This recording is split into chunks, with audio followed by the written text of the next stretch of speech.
I think we are on YouTube now. Hello, everyone. Welcome to Lunar with Christeen Skinner. I'm your host, Rocha. Hi, Christeen. How are you? Well, I'm just so enjoying this burst of sunshine. It's just glorious. It's just a surprise, isn't it? Just by the time we think the summer is gone, and then suddenly we got a warm weather and the sunshine.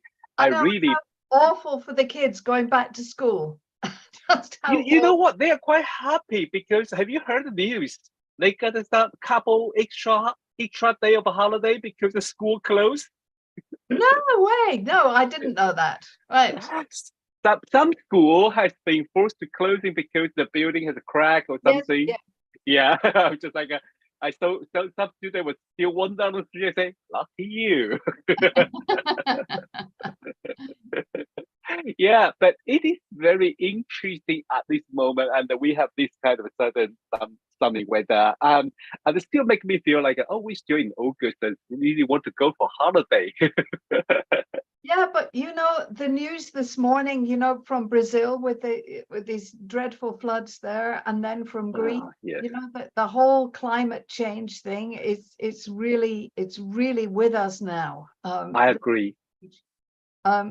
And I find it very interesting that, from an astrological point of view, that all of this is happening just as we're discovering all about these extra bodies that are beyond Pluto, these hugely long cycles that we've never tuned into, but now we are tuning into them. And I find it really, I find it fascinating, the vocabulary that we're finding to go with it. Alan Clay, the guy who does the Dwarf University. Yeah. I was reading a piece of his the other day and realizing the words that are used now that we never used for Pluto, right? They were underused words, and now they're coming in. So we're stretching our vocabulary, and I love that. It's really interesting. Yeah.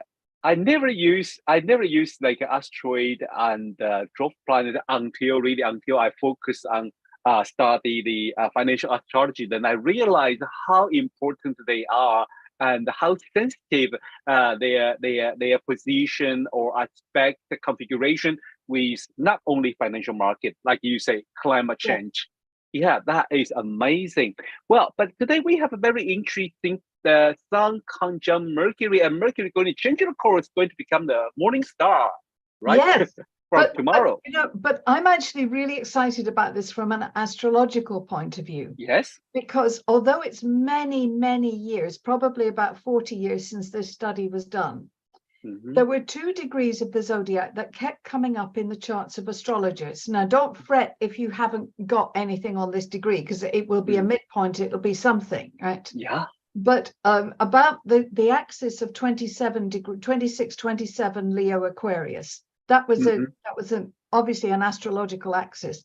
But the other one, which I find just so interesting, is 13 degrees of Virgo, right? Which is exactly where we've got this Sun Mercury thing now. Yes. And from everything I'm reading and the conversations I'm having with astrologers presently, is I really feel that we are now acknowledging that we're upping our game. I mean, yes, we have been doing for years and years, but now there seems to be that willingness to look away from stuff that was so traditional and so enmeshed, because the world is changing. We have to accept some of these other factors.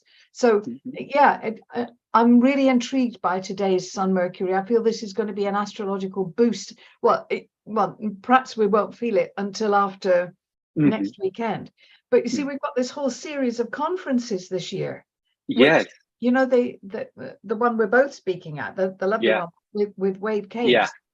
So that's September. Then the AA's got its conference, and its program looks really exciting. Yeah. And then there's your own before the end of the year. So if you look at the programs for each, that everybody's trying to explore something not different. That's they're trying to look at it another perspective. And I think that's going to be the big theme of this next quarter, is the new perspective.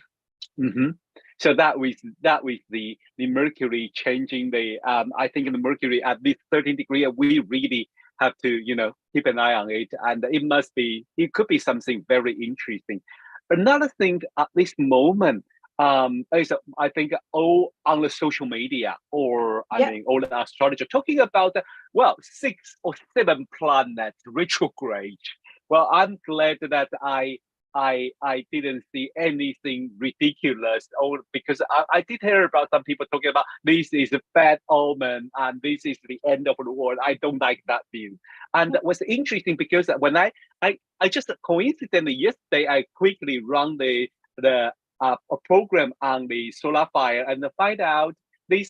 So Jupiter, Saturn, Uranus, Mercury, Uranus, and Neptune, and Pluto, when they are all went retrograde at the same time, was starting from 2020 and will end by 2024. It will be the last time they all retrograde together. Then and next time when they all retrograde together would be 2121.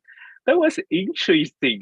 It's really fascinating, isn't it? Michael Moncasey had dropped a little piece into the Facebook thing on the AA the other day about Jupiter retrograde, and it was only just the start of his article. It'd be very interesting to read the rest of it.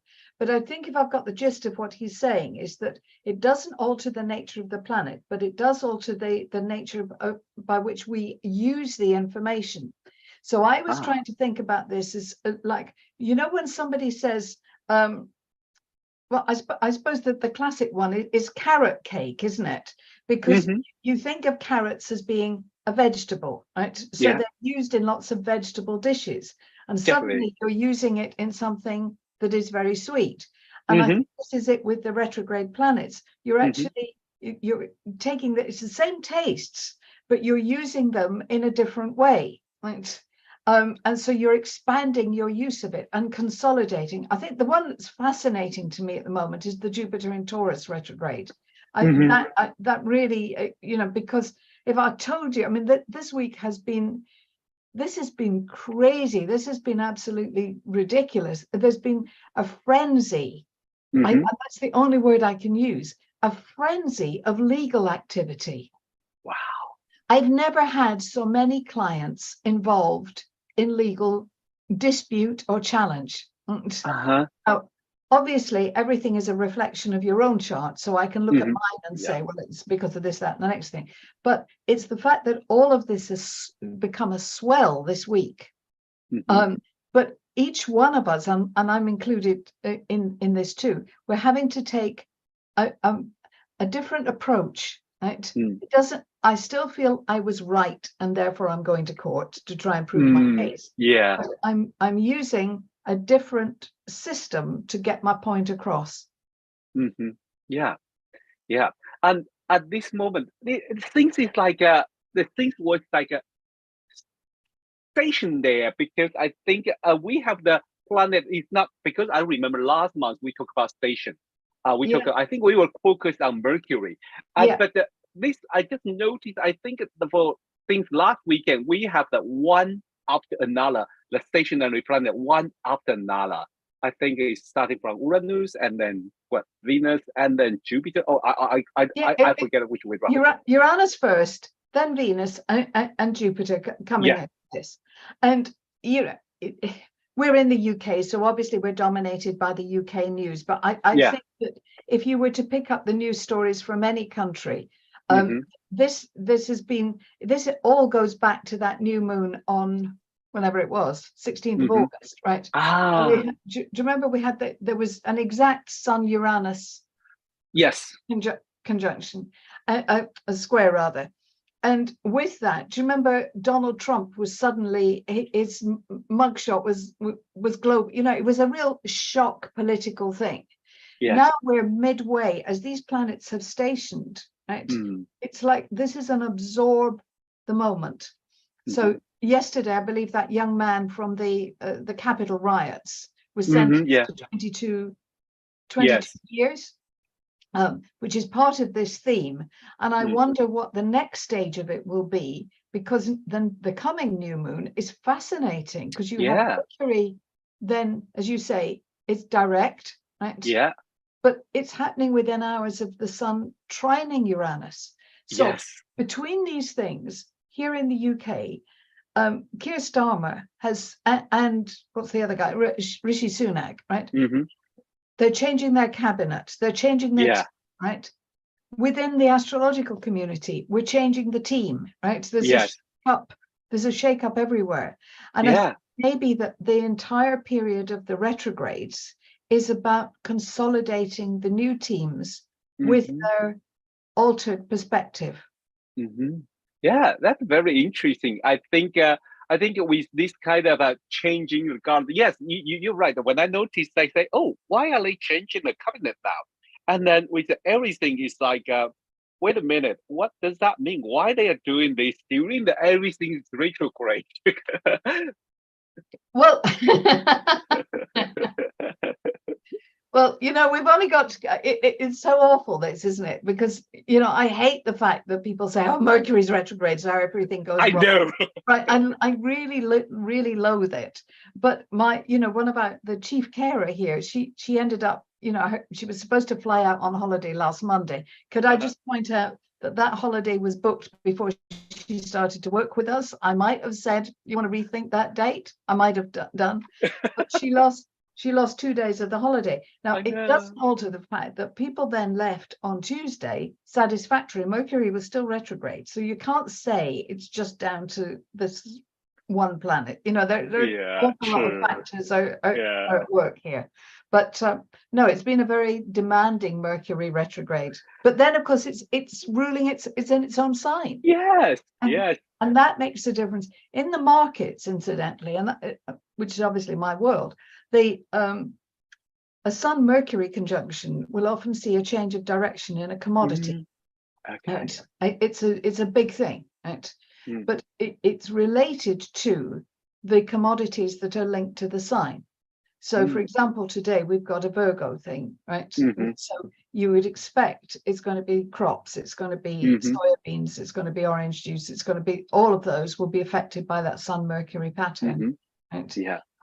But not so much maybe other stocks in other areas. It's really, it's fascinating how the stuff works. Yeah, of course it works, but not everywhere in the same way. Right? I was getting so exasperated with the comments about the Lucy Letby chart, you know, because she was born on a very, very complicated day. I mean, a complicated day. But she wasn't the only baby born that day, right? Sure. No? Yeah. So we have to really get into this before we you know, there are many of those people doing really good things, you know, right? Yeah. So, I think that, you know, this is the whole thing, isn't it, Rod? You can get really exasperated with astrology and then you fall back in love with it the next day. Yeah.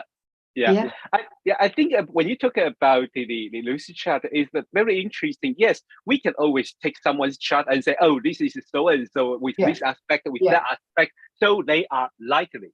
But I like your example, but I like what you say.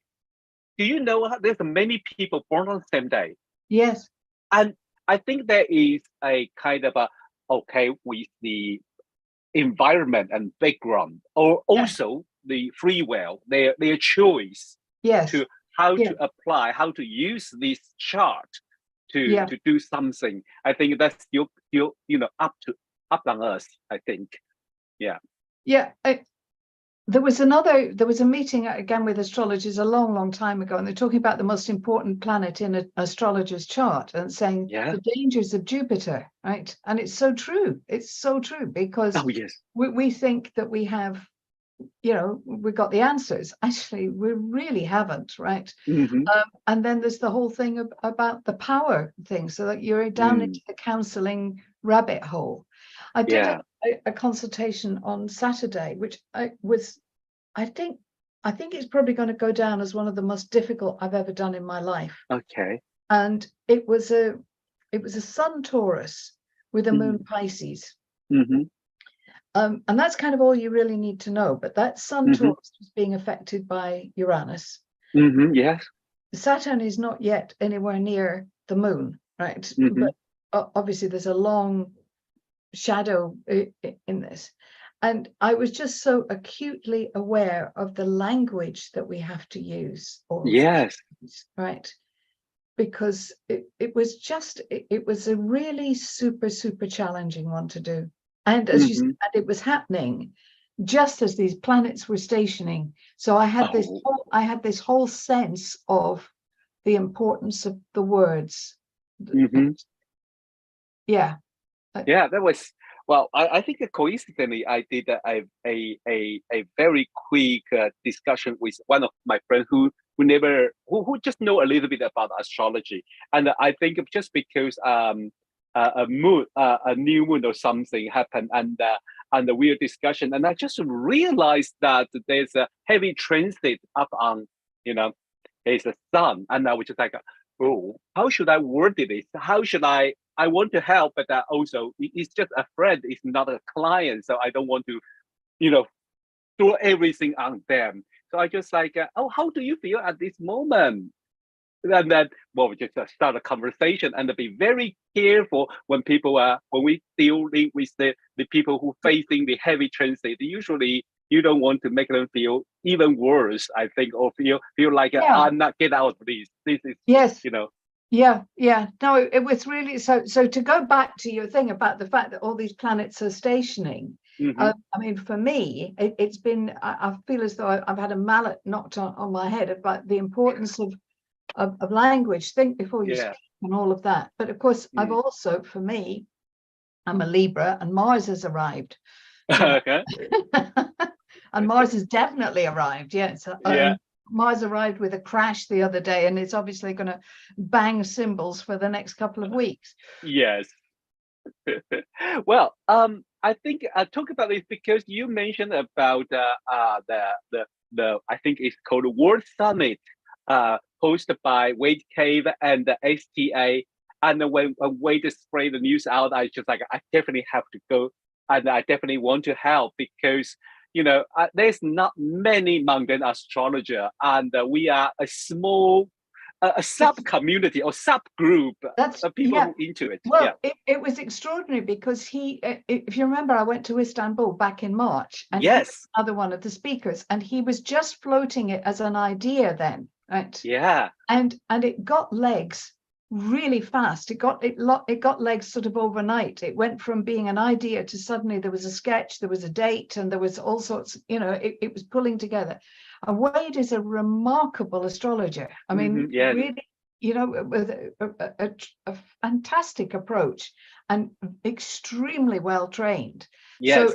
So looking at the program he's put together with Deborah and things, it's really it's fantastic because this is global. Right? Yes. He hasn't just done it from a Europe-centric point of view. Yes. Right? Yes. It's truly exciting. So yes, I think that's going to be a very good weekend, and it's not super expensive for everyone. So he's contained the cost. I think it's a remarkable feat that he's pulled off in a short time. But then so have you. Right? Yes. So have you, because what you're putting together, the two back to back, I think you're crazy, but that's. I know, yeah. Well, let me You're not finish. An Aquarius, are you? I'm Aquarius. Yes. Okay. Let the audience know that Wade Cave is a word.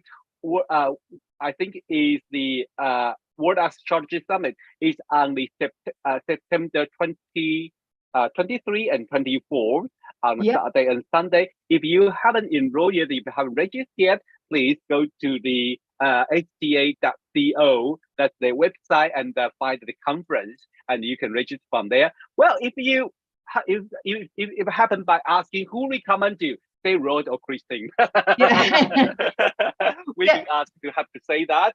Well, that's the Wade event. But come back to AOA conference. This is the very first time, and I don't know why. I think maybe since I attend AOA conference for first time, I always dream about I want to make a conference in the Chinese speaker world, because I think we never have that experience. All the astrologers met each other and talking about astrology together for 2 or 3 days. That was so crazy. I love that idea.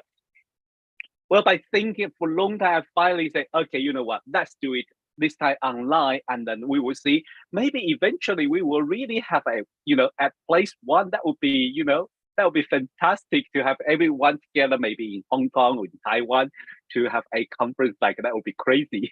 I think it's definitely in the air, Rod, because in this last 2 weeks, I've spoken to 3 Chinese-speaking astrologers who've all said, I'd love it if there was a conference. I'm thinking about running one. What do you think? And I'm just thinking, its time is coming. It's just, yes. But also, sadly, we've got this, the potential of another pandemic. There's that threat has not gone away. Right? Yeah. And I mean, I know everybody has still got COVID-itis, really. Yeah. But there's the potential for another dis-ease. Yeah. So we have to be very careful about anything that we book, and we've got to get used to using this more. No, why not? It's a very convenient. We can just speak from home, and that was so easy. But yes, it lack of a touch and see each other face to face. So that's why I also so looking forward for this AA conference, because finally we can see each other, and that will be so fun. Yes. Let me introduce our conference to our audience. Is on in November. The first one is Chinese Week. That's what Brian called it, Chinese Mandarin Week, and that is from the 24th to 26th November. And Christeen will be our opener plenary. We're talking about plenary, but we just have one track. Anyway, I just steal the word. But Christeen, what are you going to talk about in the November for the AOA Online Conference? Listen, Rod, I can't even answer that question at the moment. I think I'm doing a lot of forecasting, aren't I? And slanting it to the mundane. But can I tell you, I had this real fear the other night. I suddenly realized how many talks I was doing before the end of September. So I haven't actually got my head around November at all. Other than actually, I have been truly focused on your other one, the December one, which I opened up already, the Working with Astrology one. Because I'm super excited about that too. That I think is going to be a fantastic weekend. Yes. So yes, the second weekend is from the 1st to 3rd of December, and this is English week. And so I run the 2 language. Such a moon in Gemini. So the second weekend is English only track, and then they welcome everyone. Everyone are welcome. And Christeen will give a talk about working with astrology, and that I love this idea, because when you mentioned that, I said, yes, let's do that. Well, this is really coming from the back of that amazing book that Charles Harvey and Mike Harding did. Yes. And the discovery that there are very few copies of that left. And I've been in communication with Mike, and for me, that was really groundbreaking, that book, because it showed me how to incorporate the new the new techniques, that the harmonics points, the astrocartography, and I would have loved there to have been a sequel, but so what I want to do is to present something that is on the way to being a sequel to that Working with Astrology. Oh, can't wait. If that really happened, that would be fantastic. And I tried to find that book. I couldn't find the shame, so I will definitely get another copy, because I remember that copy. It's like this big, and I was just like when I was studying in faculty, just no, it's not that one, right? That the one that you're describing, I think, is the mundane one, like the big fatter one, right? There's another one, This one was slimmer, right? Yeah. But really intense. Yeah. Really intense. I remember that one, because Sue Tompkins recommended us all to get that book, and I get that book. It was so interesting. So there's a harmonic and the midpoint and astrocartography inside. I couldn't find that book. No, well, the thing is that if you've got it, there are very few copies of it left. I know, so, that needs to be done. And whilst I'm sort of, singing the praises here, and no pun intended, the other book was Mike Harding's book, Hymn to Ancient Gods. And that's another one that should have walked off with so many prizes, because that was just one amazing book. But again, there will be hardly any copies of that around. But that was absolute genius, thought-provoking, genius, but also highly technical. So really brilliant. Cool. I'm so looking forward for this talk. So don't forget, if you haven't enrolled yet, please come to visit our website. So there's a Chinese week, and I think enrollment will start in the next week, but that will be different price, different place. But for the 1st December to the 3rd December, the English week of AOA Online Conference, we have the 17 track and the 1 workshop altogether. At this moment, the price is the £100 because we already finished the early bird price, but it's still a good price. So if you have enjoyed, please register and please send email to us so we will help you. Well, thanks, Christeen, for today's Lunar Rhythm. I know you will be very busy today, and the weather is hot, so enjoy the summer. Lovely, and I will look forward to seeing you next month. And do you know, when we meet again, Venus will have completed the loop, right? Yeah. October, Mercury will be in the right direction, and it will be exciting times. Yeah. So we'll talk then. Yeah, looking forward.